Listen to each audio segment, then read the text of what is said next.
नमस्कार, एबीपी मराठीमध्ये आपले स्वागत आहे। बातमी आहे कावड यात्रेची। दरवर्षीप्रमाणे यंदाही आज श्रावणाच्या तिसऱ्या सोमवारी शिवभक्तांनी मोठ्या जल्लोषात कावड यात्रेत सहभागी होऊन विविध पद्धतीने सजविण्यात आलेल्या कावडीने आणलेल्या पूर्णेच्या जलाचा जलाभिषेक शहरातील जुने महादेव मंदिरात केला।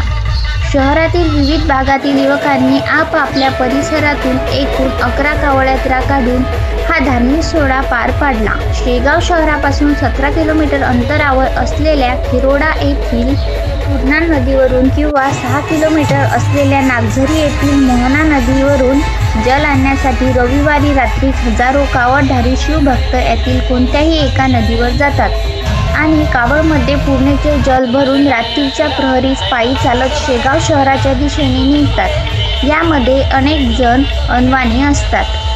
सोमवारी पहाटे शहराजनिक असलेल्या श्री यादव बेकरीच्या आवारात विश्रांती घेतात व नंतर ढोल ताशांच्या गजरात विविधतेने सजविलेल्या व विविध देवदेवतांच्या प्रतिमा असलेल्या कावड भव्य प्रमाणात शोधयात्रा काढून उड्डाण पुलावरून छत्रपती शिवाजी महाराज चौक, गांधी चौक व तेथून संत गजानन महाराजांच्या मंदिराजवळील चौकातून आपापल्या परिसरातील शिव मंदिरात जलाभिषेक करण्यासाठी निघून जातात।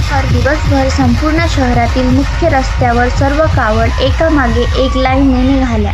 नंतर शहरातील मुख्य रस्त्यावर संपूर्ण पंचक्रोशीतील हे नागरिक हा कावड उत्सव अनुभवण्यासाठी येतात, ज्यामुळे शहरातील कावड यात्रेचे विशेष भक्तिमय आकर्षण वाटते। तुर्तास एवढे। भेटू नवीन व्हिडिओ सोबत। अशाच बातम्या बघण्यासाठी आताच चॅनल सबस्क्राईब करून ठेवा। व्हिडिओ आवडल्यास लाईक शेअर करायला विसरू नका। धन्यवाद।